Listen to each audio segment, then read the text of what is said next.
Hello and welcome to the Comedy Slab podcast. I'm a very snotty Shane O'Connor, and he's not so snotty, but he is Adrian Lacey. If you've never caught up with the podcast before, I was going to say we're kind of like a Laurel and Hardy of podcasting, or age, a Little and Larger, and Morecambe and Wise. But of course, all these comedy double acts are slowly heading south and unfortunately started to be no longer with us, and we had another sad bit of news this week. We're kind of like the Grim Reaper at the start of the show these days, aren't we? Yes, we don't mean to be, but yes, we've lost Eddie Large of Little and Large. For a younger generation, they may not be familiar, but as you always say, Shane... Google it.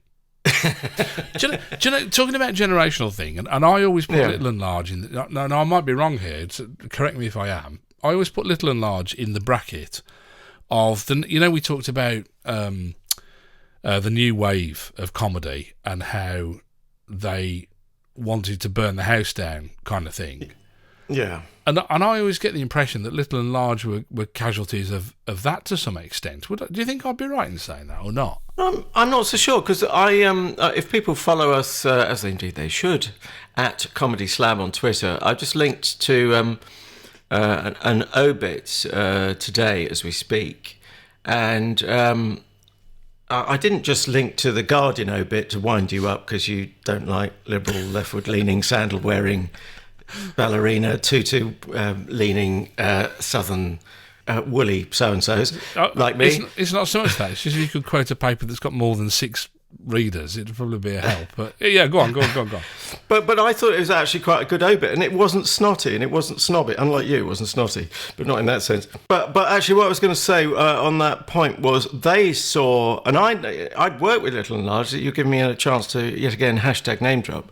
But I didn't twig even when I worked with them that the BBC was lining them up to replace Morecambe and Wise, who'd skedaddled across to ITV. They'd gone to Thames by that stage, didn't they? I think. Yeah, they had. They had. No, and the reason that I asked whether you felt it was like that, because some of the comments that I read from people, Matt Lucas paid a wonderful, glowing tribute to him, and I just thought that's not somebody you'd expect to pay a tribute to Eddie Large, is it? No, it wouldn't be your first thought, but certainly Matt Lucas knows what it's like to be in a double act. And they're thin on the ground these days, but of course Little Britain was him and David Walliams. Well, I don't know what the circumstances were, but he said something like that he'd met Eddie Large when he was just a kid on Shooting Stars, because he was George Dawes on the drums, wasn't he? So he was doing all that. He's sort of a baby. Yes. Yeah. And I think that was probably one of the first things that he did. And he was saying that he'd met him and he was so kind and encouraging and helpful, and he said, and I'll never forget it. And I just thought, what? How lovely is that? It's fantastic, isn't it? That's really nice. Now, although I'm always name dropping, but usually my name drops come with qualification. A, that if the people are still alive that I'm name dropping, they're not dropping my name, so I do know, where the power resides.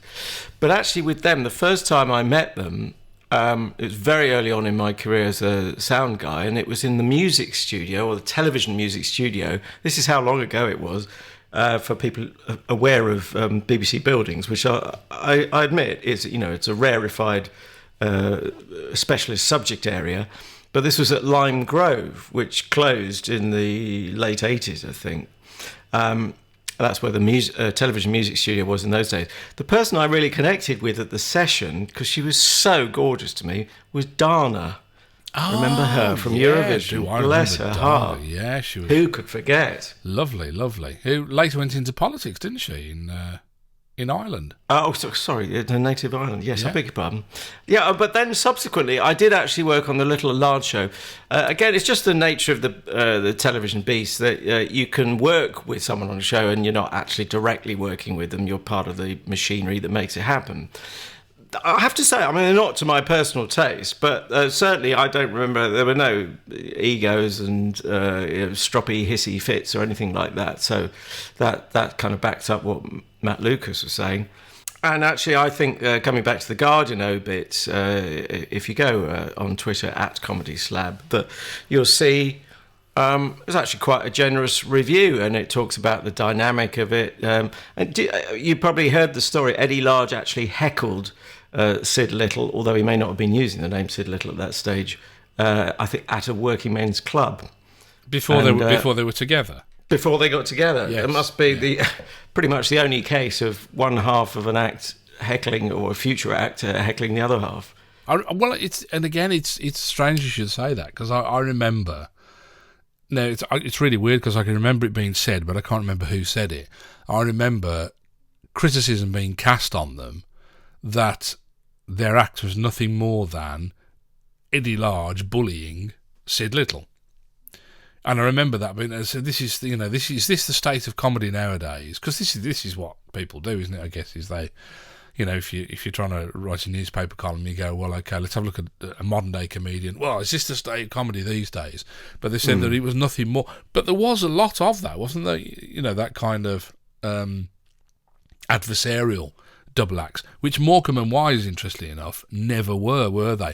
And Eddie Braben famously said, that's what he noticed about them, was there was never any malice, there was never any bullying, there was never anything in that sense. It was all good-natured and light-hearted. But was it Cannon and Ball? You really hate me, Tommy, don't you? You really hate me. He felt that he was being, and it was all based on that, wasn't it? A lot of the double act comedy. Yeah. Does that worry you? Not me, because the key to the whole thing is that the word act.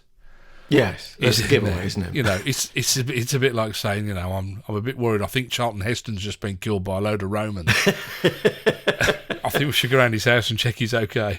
I didn't know they had film cameras in those days, but clearly they did. Yeah, well, it was done live. They captured it all, didn't they? Really, and I think, and it's always sad, isn't it, to see part of the light entertainment establishment, as they quite clearly were for some period of time, not make it through. Yeah. Always think it's sad. Was it their own show you were working on when you worked with them? Yes, Studio 4 at TV Centre. I might have remembered that wrongly, but who's counting studios? But I remember them. One thing that sticks in the memory was a sort of cod country song they did. And I thought then, again, it wasn't my kind of humour and sort of taking the mickey out of country music, which actually I was probably coming round to country music by then, or at least rock country, which is a variation on a theme. But again, it was work for me. It was work for them. I mean, the obit says they made millions. I didn't quite think they were in that league, but that seems to be the case. The other thing is, you mentioned Cannon and Ball. I mean, they famously had a falling out. I don't know if you've seen documentaries on that. And what brought them back together actually was, forgive me, I can't remember which one it was. One of them lost their father, and the other one just comforted him, and suddenly they were sort of reunited, as it were. It got so bad with Cannon and Ball, they couldn't look at each other on stage. No. They actually cheated the eye line, as we say in the business, and looked over the shoulder. I mean, that's pretty grim.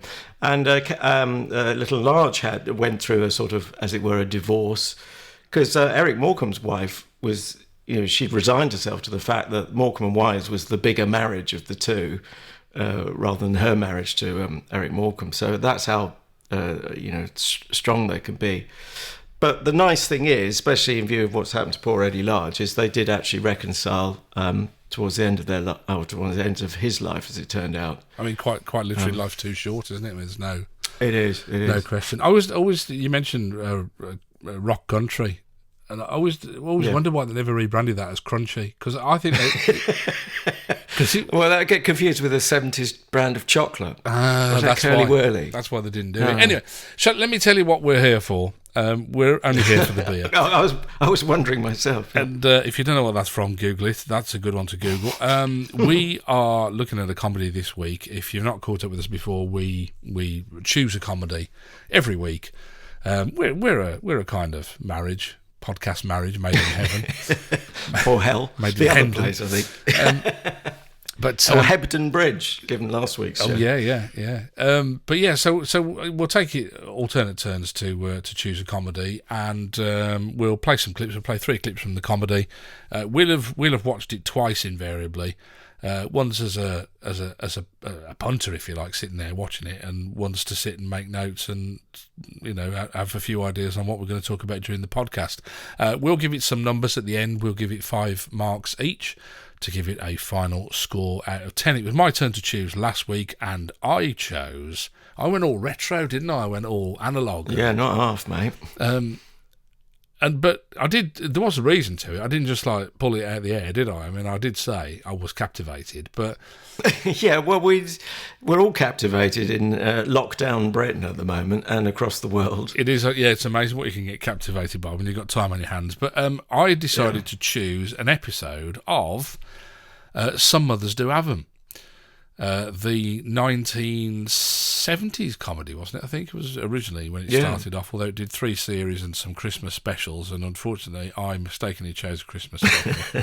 Which is longer. Yeah. That's the unfortunate bit. He's moaned at me all week now. Oh, it's 45 minutes. Oh, why are you making me do these extra 15 minutes work? Because it's actually 30 when you watch it twice. And why am I talking in this voice? I don't talk like that at all, do I? Maybe I do. Couldn't answer any of his questions, but there you go. This is full of the mythology of 1970s BBC, isn't it? Don't you think? It's one of those, sometimes you see the boom mic in shot, filming a play kind of comedy. It's that kind of, it's the original sitcom. We're going to do this scene, then we'll cut to a film, then we'll do another scene. It's that, isn't it, this thing?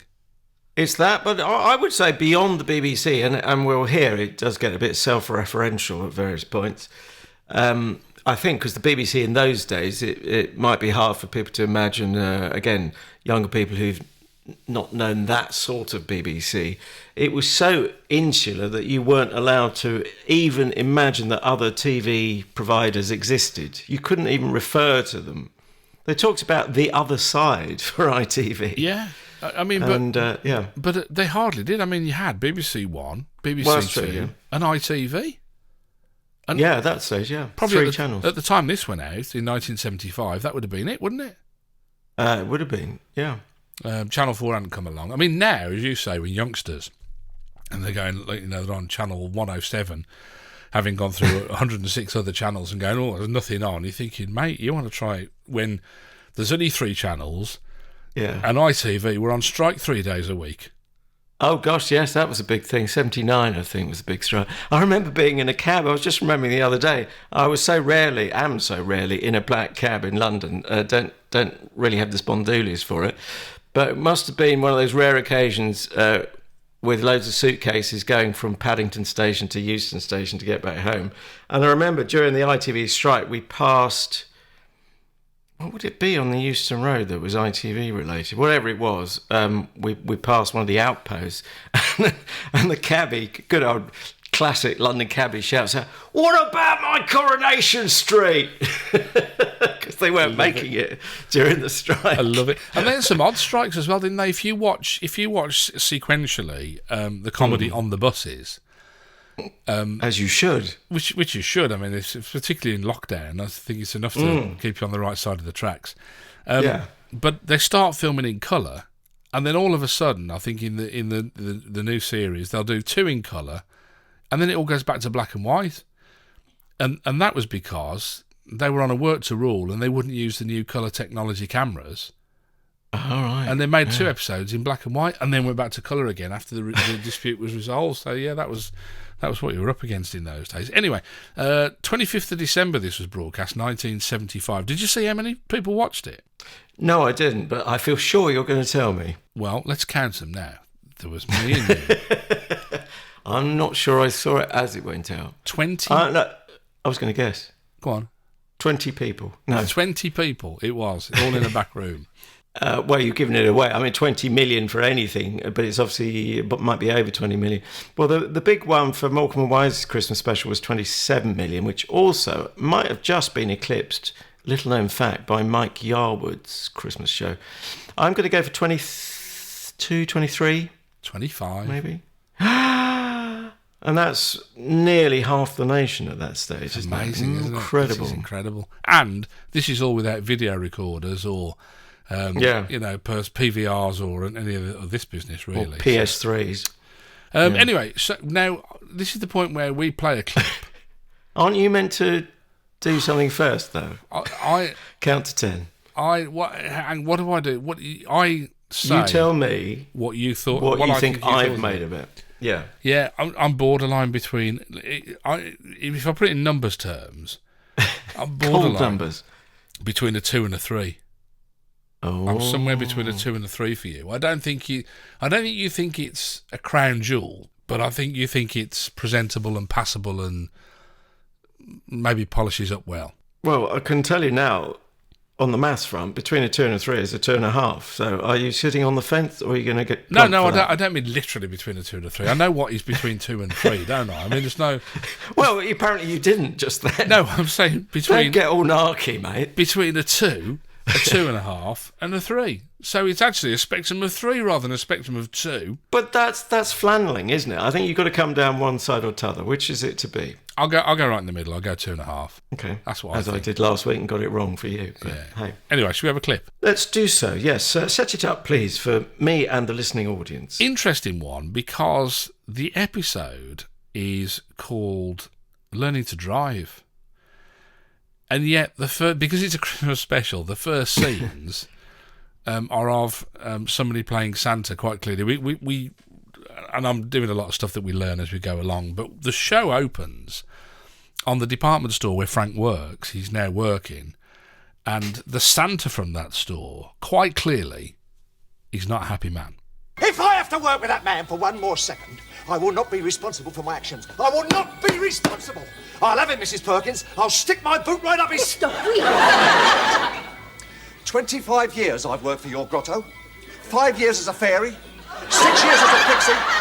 And 14 years as Father Christmas. I've worked my fingers to the bone for this store. And I expect some consideration. I demand some consideration. I asked for a trained, capable, competent pixie. And what do I get? The most incapable, incompetent, hand-fisted, brainless little pixie I've ever seen in my entire life.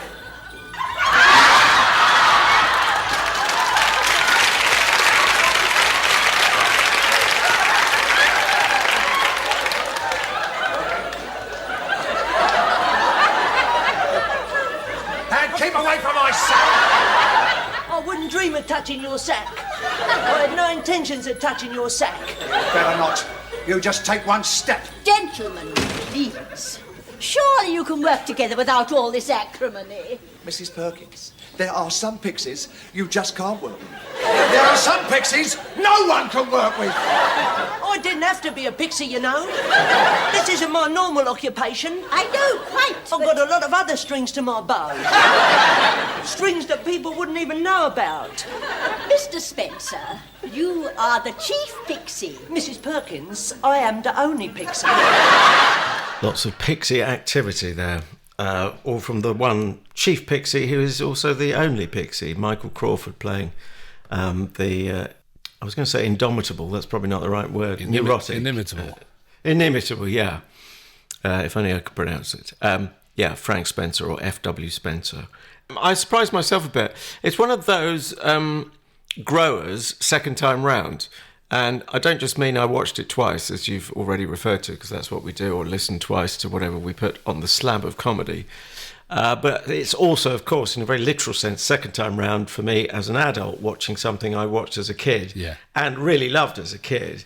And I, to the extent that when our neighbours, who were much cooler than my parents, I have to say, and had more money, they would go hobnobbing in the West End and go to fancy nightclubs and so on. They met Michael Crawford after a show I think they'd seen him in.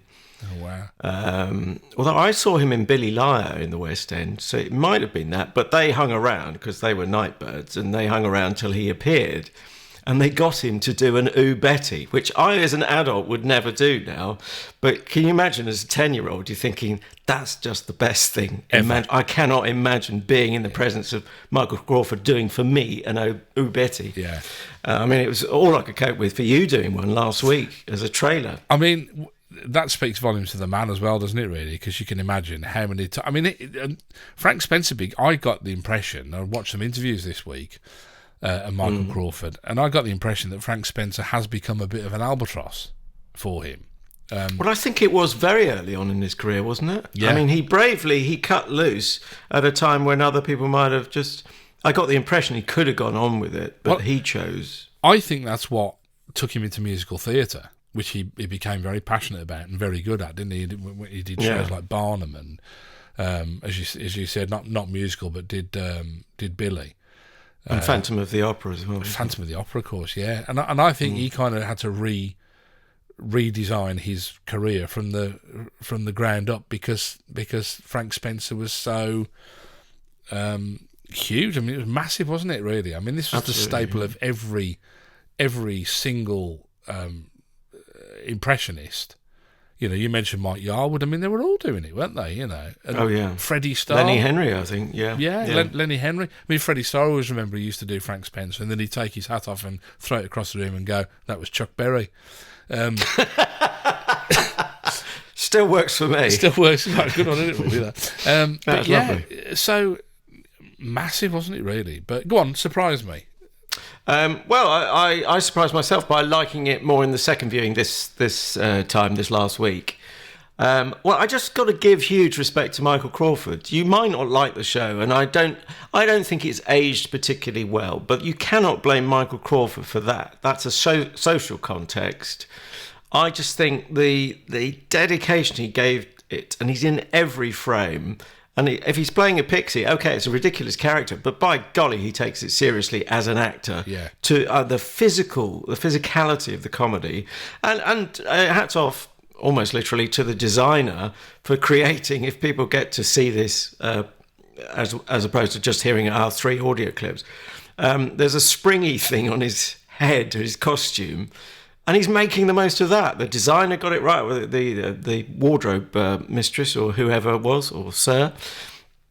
And he's making the most of that. He makes the most of the fact he's very slim. He's using that. So, I mean, if... well, we're giving scores at the end, but if I was just giving a score on dedication in the performance, and he's not the only one giving everything, but...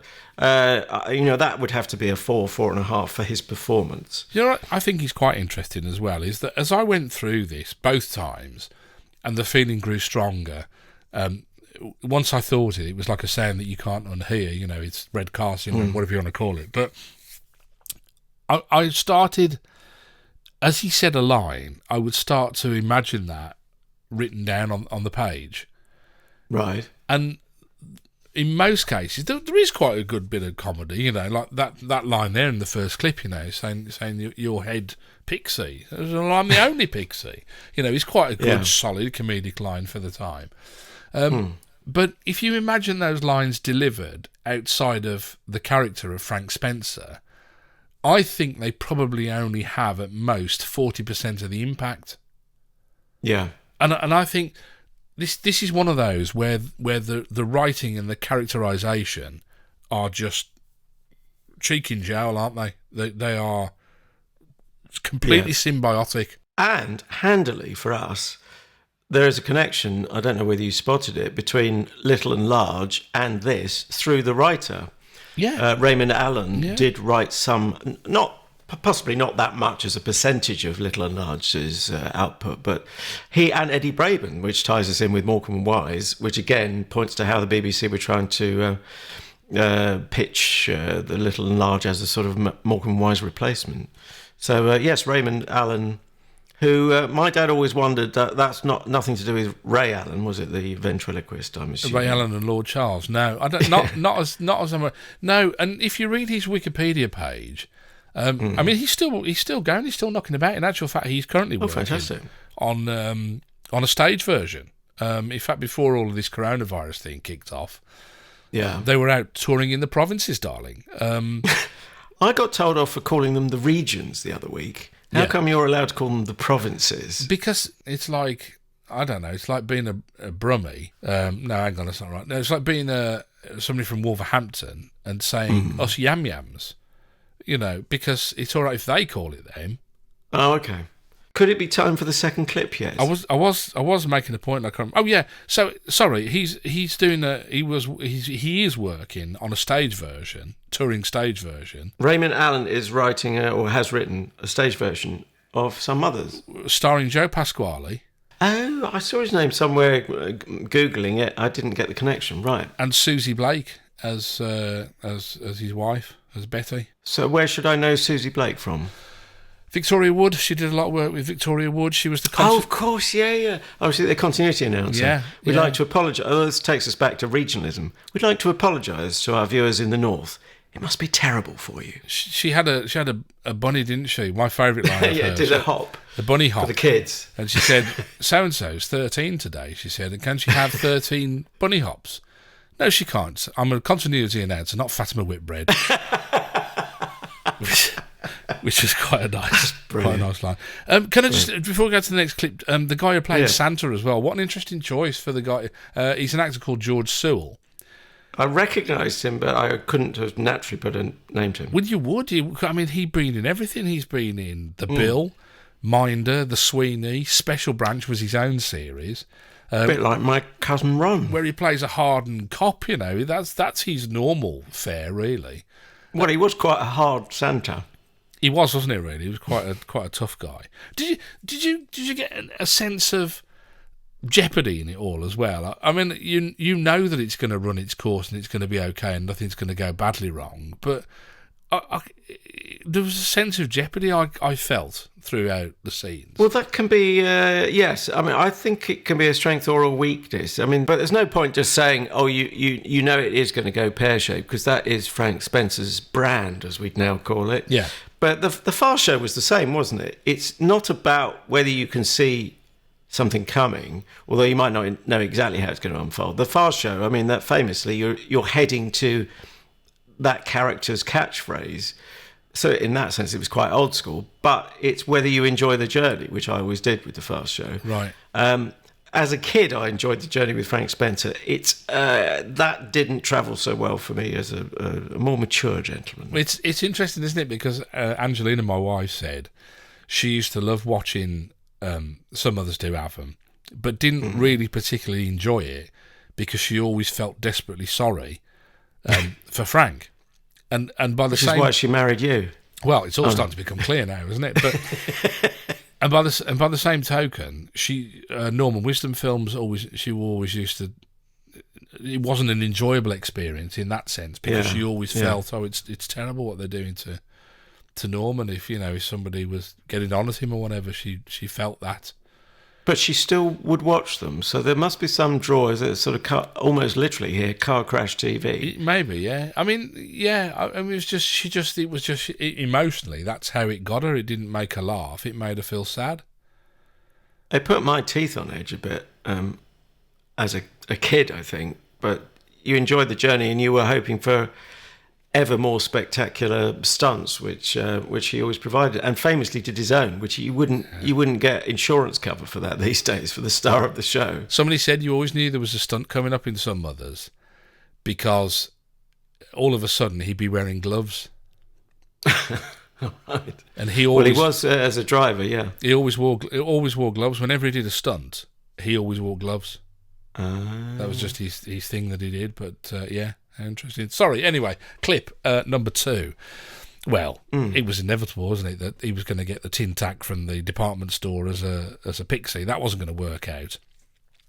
So Frank and Betty is his wife, are trying to sort out their future now that he hasn't got any work and what he's going to do.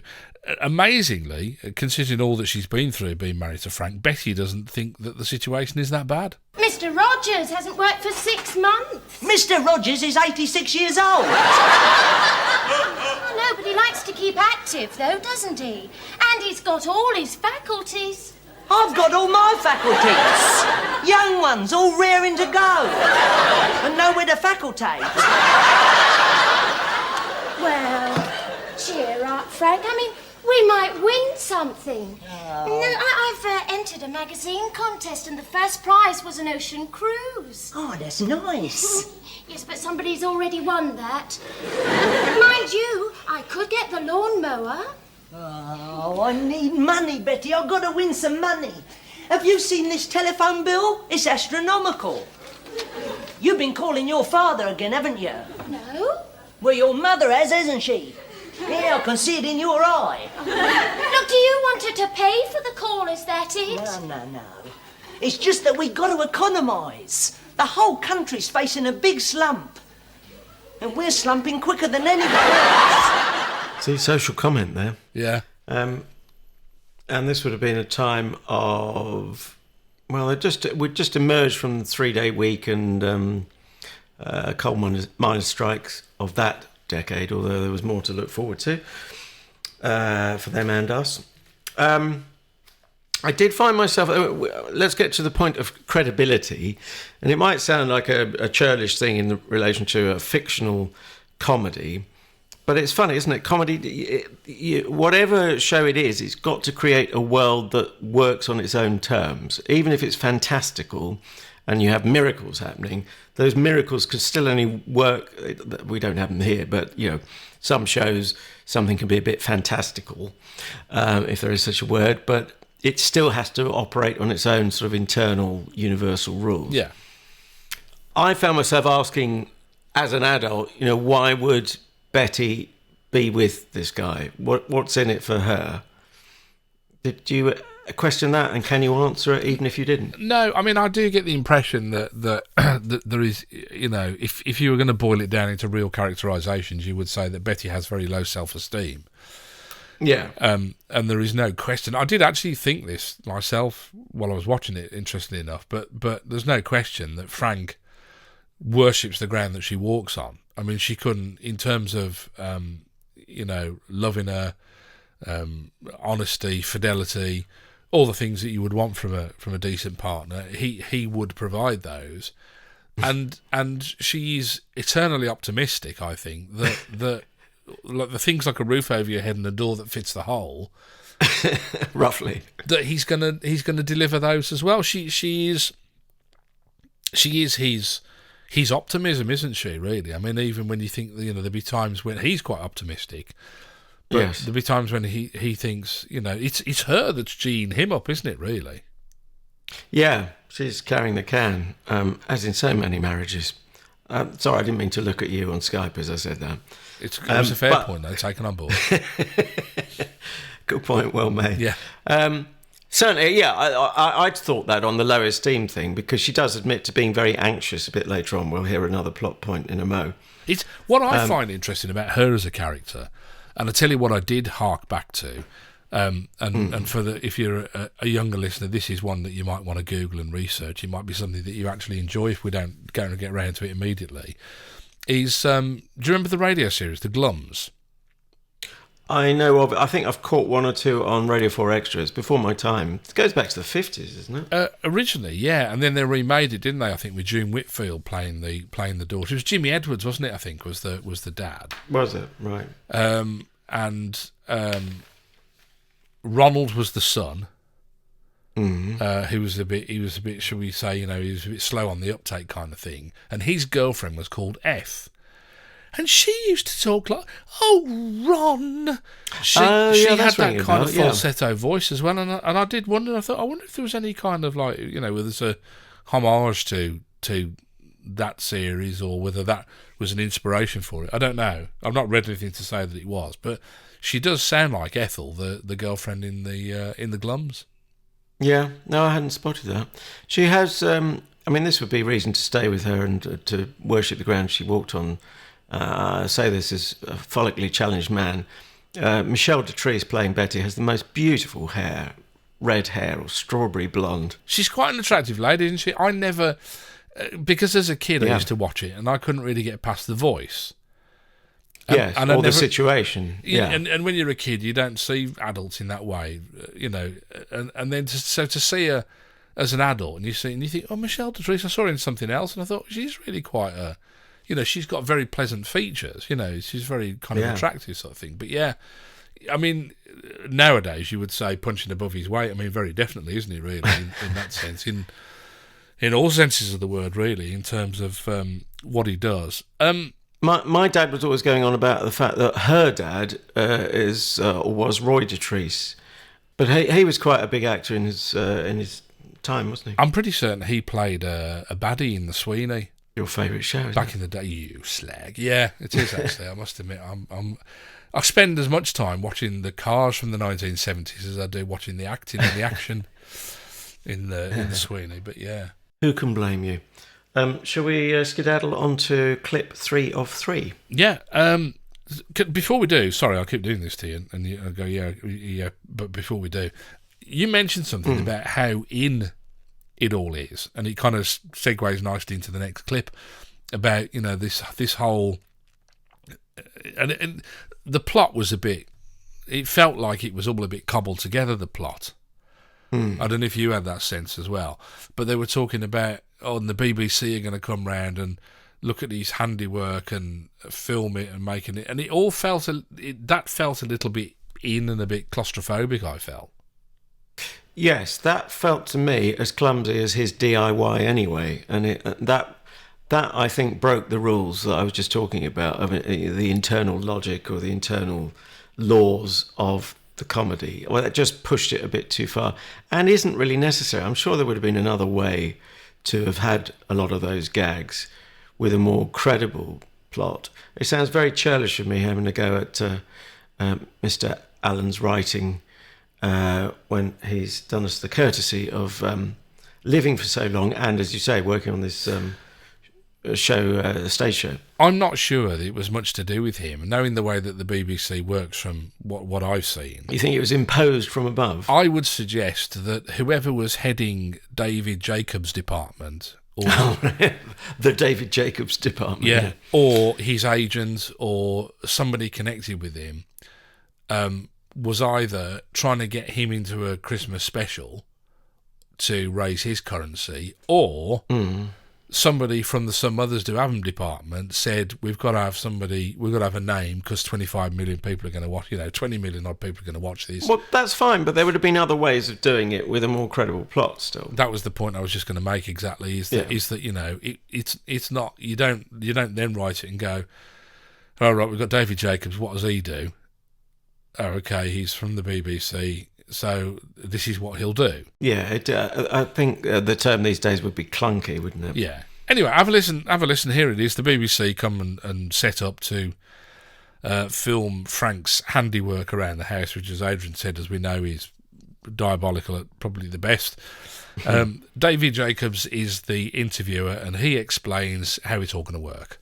That's right, and you ignore the camera and you ignore me. Just be yourself. Oh, dear. And I'll be out in a minute to run you through it, all right? So, I stay in here then, do I? If you would, Mrs. Spencer, perhaps you would sit over there, would you? Yes. Sit down there. All right. What I want you to do, if you will, is to wait there to greet your husband when he comes home from work. Just imagine it's an ordinary, normal day in your family life. A normal day? Yes. Right. Now, Mr. Spencer. Mr. Spencer. Mr. Spencer. Mr. Spencer. There's someone at the door.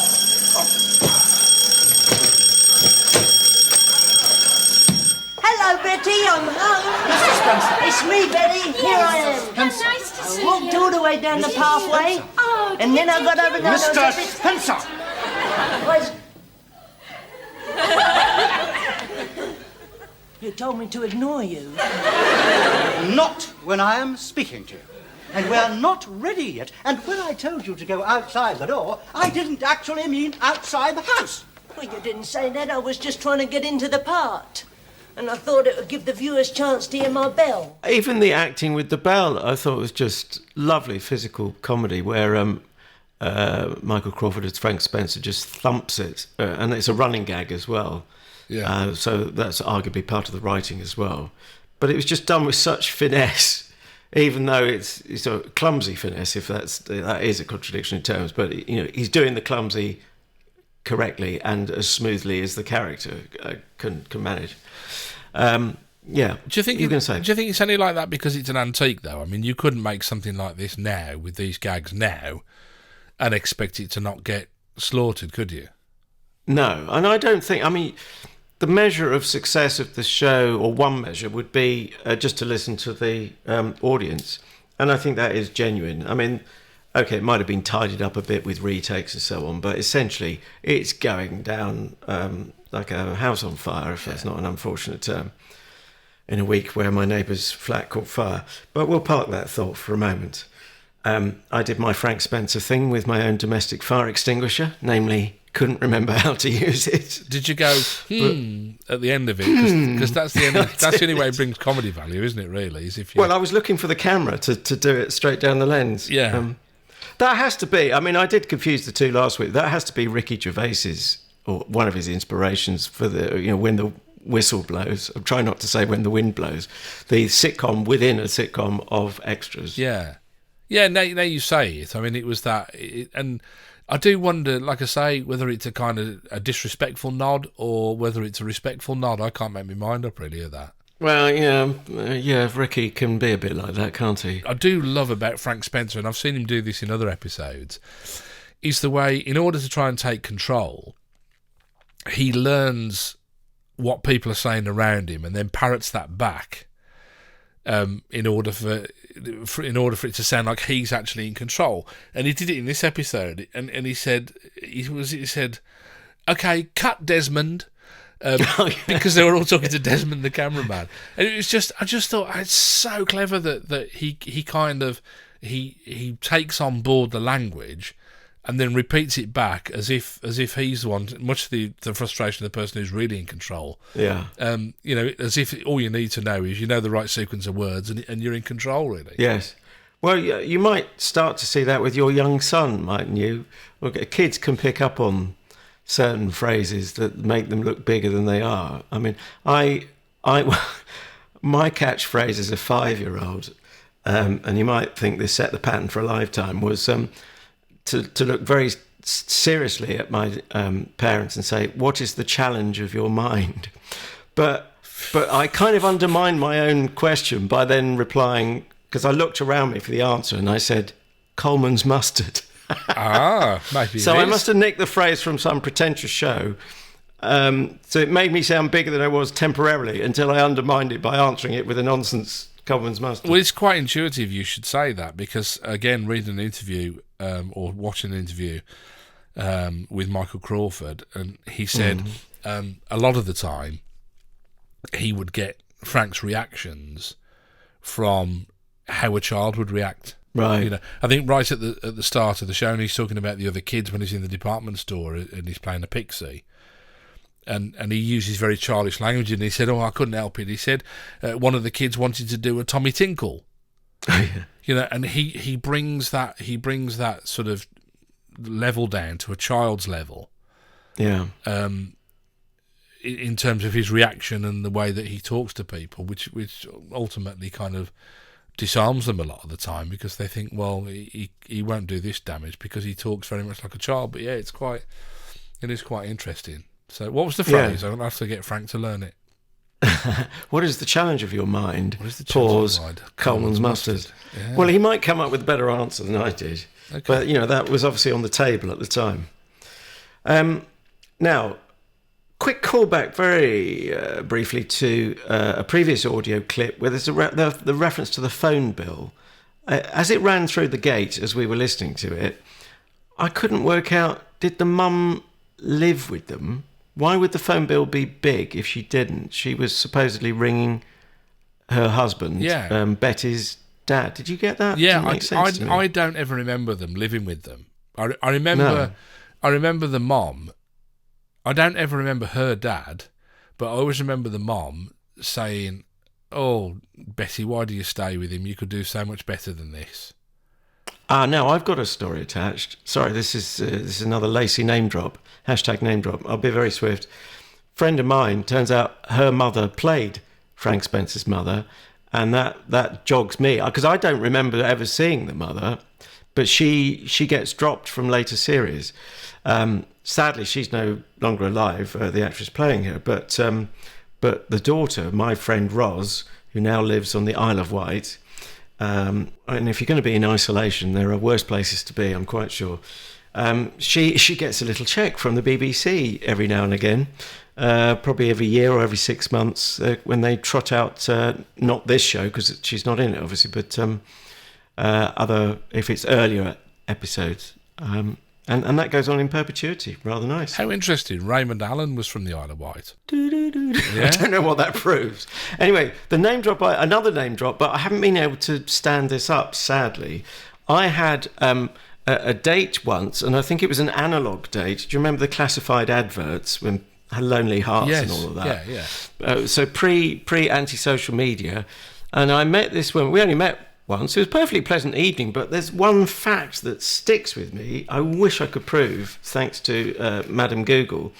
But she told me, and I have to believe her, because you would not trot out something so random, and she seemed a perfectly pleasant person, and, if you're going to make it up, you'd make it up bigger, arguably. Anyway, she said her dad co-wrote the screenplay of Some Like It Hot, the Marilyn Monroe and Tony Curtis, yeah, and Jack Lemmon, and then she said her dad went, and I can't remember which of the, because I'm looking it up now. There are 4 different people credited with writing Some Like It Hot, 1959 movie.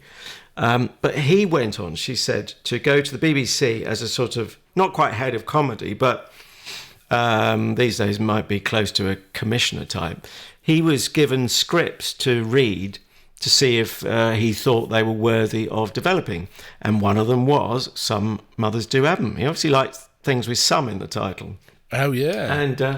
And that was her proud boast. She made no claim that he's not Raymond Allen. He didn't write Some Mothers Do Ave Em, but he did give the nod that he felt this was quality writing. So that's fascinating. Well, Raymond Allen, the first script for a sitcom that he wrote, he'd written about 40 serious plays and hadn't got anywhere with them. And then he wrote one for ITV, which was rejected. And then he wrote one, Some Mothers Do Ave Em, which was accepted, and they asked him to write 6 more. And that's where it all stemmed from there. But there's some lovely little facts that build up around this like the Ooh Betty, which all the impersonators do, was only ever said in one episode. That was series 2, episode 2. Oh, it's amazing, isn't it? It's so often these quotes turn out to be misquotes, but he gets so close to saying that when he sees the letter, for instance, in this episode. Ooh. I get excited, Betty. Yeah, he's very close to saying it, but yeah. Gosh. And originally, it wasn't going to be Michael Crawford at all. You do know this, don't you? The casting. Oh, I if I've been told it, I've forgotten it. No, I don't. Norman Wisdom first. He turned it down because of work commitments. I think he was making a lot of movies still at the time. And then they offered it to Ronnie Barker. Can you believe that? Can you imagine that? Can't see him doing the stunts, Ronnie Barker. I can see Norman Wisdom doing the pratfalls. Yeah. But yeah, it was given over to Michael Crawford. But the best one of all, and you'll love this one, theme music, of course, by the legend that is Ronnie Hazelhurst.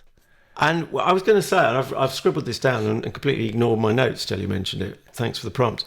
Very brave to have just 2, is it penny whistles or piccolos? It's not flutes. Piccolos, right. Yeah. But to just have that, when Ronnie had all the palette, the colour palette of an entire band, and could have chosen any instrumentalist and got them hired, but... Well, it goes better than that. Is it inspired by Lauren Hardy by any chance? No, it's better than that. If you wrote it, you'd go, nobody'll believe that. It's not Ronnie playing one of them, is it? No, better than that. Or better than Michael? That. No, Michael? Better than that. Much better than what that. Could be better than that? The rhythm is Morse code for Some Mothers Do Ave Em, with the exclusion of the apostrophes, and I think so. It's like well, that's sloppy. The